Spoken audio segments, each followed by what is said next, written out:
De Campinas, Kevin Camada. CBN, Café com Política. Bruno Silva, cientista político com a gente, bom dia. Olá, muito bom dia, Sandra, muito bom dia, Felipe Pereira e, claro, os nossos queridos ouvintes, tudo bem? Bom dia, Bruno, tudo certo? Tudo certo, Bruno. Quando existe a elaboração de uma ideia, né, para ser apresentada na Câmara, ela pode ser, de alguma forma, melhor absorvida e mais eficiente, não, Bruno? Não tem a menor dúvida, né, Sandra? A gente tem que pensar que, devido a essa fatalidade, infelizmente, né, da menina Manuela, acabou, de alguma forma, sendo incorporado a esse debate, a essa discussão e movimentou, obviamente, o Legislativo a dar respostas, né? Vale destacar que, nesse caso, o Legislativo está criando uma norma, uma lei que tem uma aplicação ampla, né? Não vai servir, obviamente, só para os hotéis, resorts ou derivados, né? Ele é para toda a regulamentação, condomínios, piscinas públicas e assim por diante, a fim de lá na frente se evitar que, infelizmente, a gente tenha que ver cenas como foi essa que aconteceu em 2024, que foi um caso que ganhou grande repercussão, né, inclusive repercussão nacional, envolvendo a menina Manuela. Então, acho que o poder público acerta em fazer essa medida, embora cá entre nós, eu acho que um pouco demorou demais até, né? Já era para ter sido aprovado previamente o projeto antes, já poderia ter sido pensado já como consequência imediata, infelizmente, daqueles fatos lá atrás, né? Mas o ponto concreto é esse, né? O poder público faz a regulamentação, só que aquela história, né, Felipe, Sandra e ouvintes, que a gente sempre comenta, é importante o passo legislativo, é importante a regulamentação, uma vez que teve o problema dado, mas mais importante do que tudo isso é saber se nós vamos ter a fiscalização funcionando de forma eficiente. Eu tenho insistido sempre aqui, normas, ainda mais nesse caso que precisa de uma norma específica, são bem-vindas, certamente deve contar com o apoio majoritário da Câmara, né, até devido à visibilidade e importância do debate envolvendo o projeto, mas o ponto central e crucial para mim tem que ter fiscalização, tem que ter equipe periodicamente passando nos lugares e fazendo essas vistorias para poder manter ali uma espécie de atualização sobre a situação das piscinas, inclusive ver como que isso está sendo efetivamente feito, né? O Legislativo contribui muito nessa regulamentação, mas contribui ainda mais quando cobra a sua correta aplicação no dia a dia da cidade. Bruno, e na primeira parte da sessão especial de hoje, tem ali um tempo, cerca de 45 minutos, né, para debates também de relevância pública. E hoje, às 5 horas, tem o debate sobre a defesa da arborização urbana e o papel do Conselho Municipal de Defesa do Meio Ambiente na proteção ambiental também do município. Esse encontro reúne alguns representantes, né, e já conhecidos também da área, como o próprio presidente do Condemo, Tiago Lira, também o mestre em arborização urbana, engenheiro florestal e agrônomo José Hamilton de Aguirre Júnior, que é uma referência, também integrante do movimento Resgate Cambuí, e a advogada Daiane Mardegan, que é representante desse movimento. E enquanto, né, a gente discute os efeitos das mudanças climáticas, tem esse debate, então, para fortalecer também as circunstâncias do controle socioambiental aqui no município.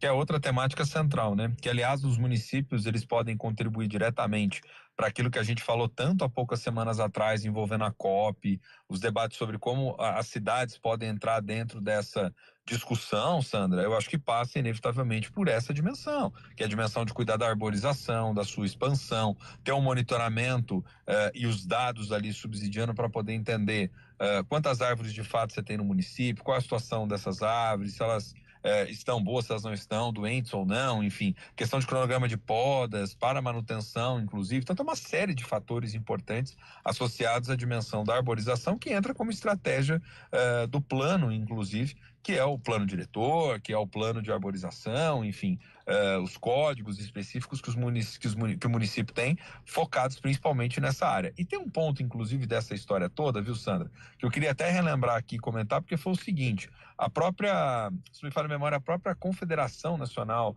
dos Municípios, né, na figura do seu presidente, o Paulo Zielkowski, chegou a reclamar lá atrás, há pouco tempo, de que na COP, inclusive, os municípios tiveram pouca voz, né? Isso foi interessante, porque chamou bastante a atenção também.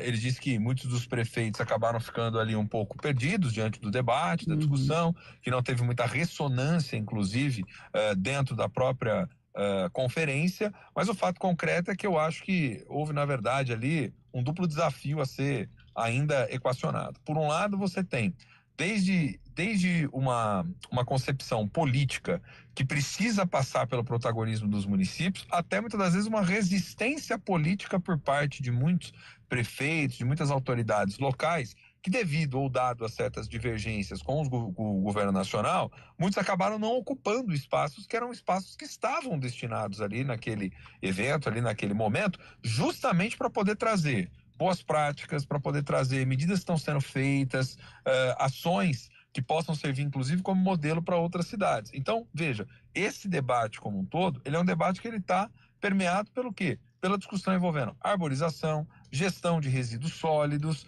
envolvendo preservação de mananciais, de fontes de água, enfim. É uma discussão que ela precisa ser ampliada dentro do município, ela precisa ser séria, se a gente quiser, de fato, começar cada vez mais a contribuir para uma cidade com mais qualidade, né? Uhum. Não tem como a gente ter qualidade de vida só com concreto expandindo e diminuição das áreas verdes, aí fica difícil, né? Até há pouco a gente trouxe aqui uma reportagem falando do incentivo que alguns municípios oferecem para produtores rurais para poder fazer o cuidado ali na sua área, para poder manter, né, as fontes ali, garantindo assistência ali própria. A gente sabe do impacto isso no coletivo também, né, o Bruno? E Campinas, no caso, fazendo esse aporte financeiro para os produtores somarem esse esforço conjunto. E um apelo também para que outros produtores participem, porque são 30 vagas disponíveis, apenas 9 foram preenchidas. Sim. Então mostra também que precisa ter essa informação de forma ampliada. A comunicação precisa ser caprichada, né? Chegar também até as pessoas, entender as vantagens disso tudo. Tem muitos municípios fazendo muitos projetos diversos, né, gente? É o que eu falo, ideia não falta no Brasil. O que falta, às vezes, é capacidade de implementação mesmo. Você pega, por exemplo, projetos de hortas comunitárias, né? Quantos a gente não vê por aí que tem uma eficiência que é interessante, que é bacana, também é uma outra forma de pensar a relação com o meio ambiente, com a própria alimentação. Então, tem coisas interessantes acontecendo. Só que, assim, numa cidade do porte, do volume de Campinas, obviamente que o poder público precisa ter os seus braços aí muito bem estruturados para poder dar conta de fazer com que tudo isso aconteça e, consequentemente, a população também cobrar esses representantes para que as coisas saiam do papel. Então, é uma via de mão dupla, de algum modo. Com certeza.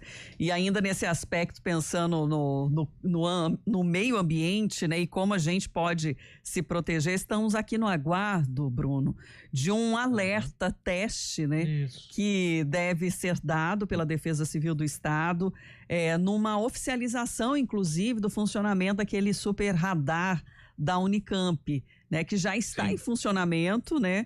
E os próprios meteorologistas tiveram uma certa dificuldade de entender o potencial desse super radar, né? Ficaram aí bastante tempo estudando, compreendendo para poder trazer uma análise mais precisa e de como isso pode ser informado para a população. A gente já vem também ganhando novas ferramentas, né? Para essa prevenção mesmo de desastres ambientais e naturais. A Defesa Civil vem caprichando cada vez mais também nesse sentido, né? De novo, o que muitas das vezes falta aqui, na minha visão, tá? Falta ainda mais estímulo e ainda mais investimento para que essas ações possam ser mais incisivas.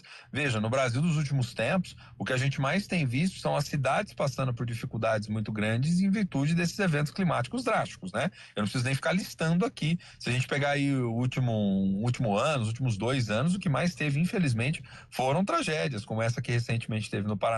Mas se a gente pegar Campinas, né, Felipe, Sandra, quantas vezes a gente não começa o ano aqui falando de árvores que caem, áreas que alagam, pessoas que ficam em situação de risco. Então tem uma série de problemas assim da urbanidade, vamos chamar dessa forma, que são relacionados diretamente a áreas que a Defesa Civil tem que estar extremamente atenta. E o uso de tecnologia para isso pode facilitar bastante. Nós já recebemos no celular notificações, né, quando a gente está perto de áreas que são áreas de risco ou que nós estamos ali numa situação onde vai ter uma mudança climática drástica para a gente poder ficar atento. Então, esses avisos são extremamente importantes. E quanto mais preciso puder ser a identificação dos eventos, a localidade, a população potencialmente a ser atingida, melhor, né, Sandra? Melhor para que a gente possa preservar o mais importante, que são as vidas. Agora, evitar as catástrofes, aí é toda a mudança significativa que a gente insiste aqui em sempre dialogar com os nossos ouvintes, que passa por uma questão de cultural, né? Ou seja, educação ambiental, enfim, são outros fatores para a gente poder tentar, de algum modo, amenizar esse quadro, que é um quadro dramático, cada vez maior, relacionado aos eventos climáticos. Com certeza. Ô Bruno, vamos retomar aqui uma questão. A gente estava falando ontem sobre o IPTU de Piracicaba. A Câmara de Vereadores marcou para o dia 12 a audiência pública que vai debater a proposta de mudança da prefeitura para o cálculo do IPTU. Esse protocolo, então, foi realizado, né? E a proposta prevê a atualização da planta genérica de valores depois de 14 anos. Até este ano, os moradores pagam 2% de IPTU sobre o valor venal, que é a estimativa de quanto vale cada imóvel. Então, a partir de agora, tem esse recálculo do valor de acordo com a localização mais precisa, de acordo com a situação encontrada também no trecho da rua onde esse imóvel está. O secretário de Habitação, Álvaro Saviani, explica que o Código Tributário Municipal, que também é importante para definir os valores do IPTU, outras questões burocráticas, estava tão desatualizada como a planta geral de valores. Isso é ilegal, conforme a Lei de Responsabilidade Fiscal. Ele explica o que muda na PGV com o projeto.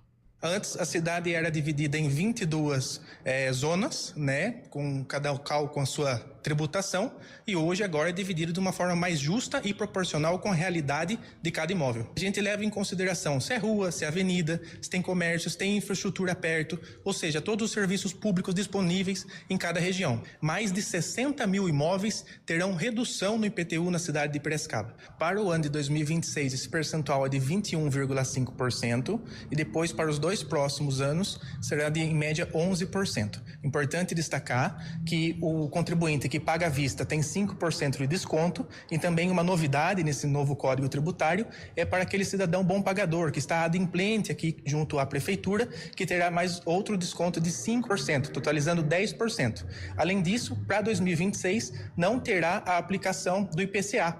Então nós estamos falando aí em média de um reajuste para 2026 de 7%. Lembrando que a alíquota foi, segundo a prefeitura, a alíquota foi reduzida, mas o reajuste vai variar de 100 a 5 mil reais por ano. Para os imóveis que vão sofrer aumento, o reajuste vai ser entre 100 e 5 mil reais. Só para a gente atualizar, né, Bruno, essas informações, então, sobre o dia da audiência, que vai ser no dia 12. Ficamos por aqui, Bruno, e te esperamos amanhã para mais um cafezinho. Combinado, Sandra. Um abraço grande para você, Felipe, queridos ouvintes, e que a população em Piracicaba participe, né, gente? Participe. Um abraço. Abraço, Bruno.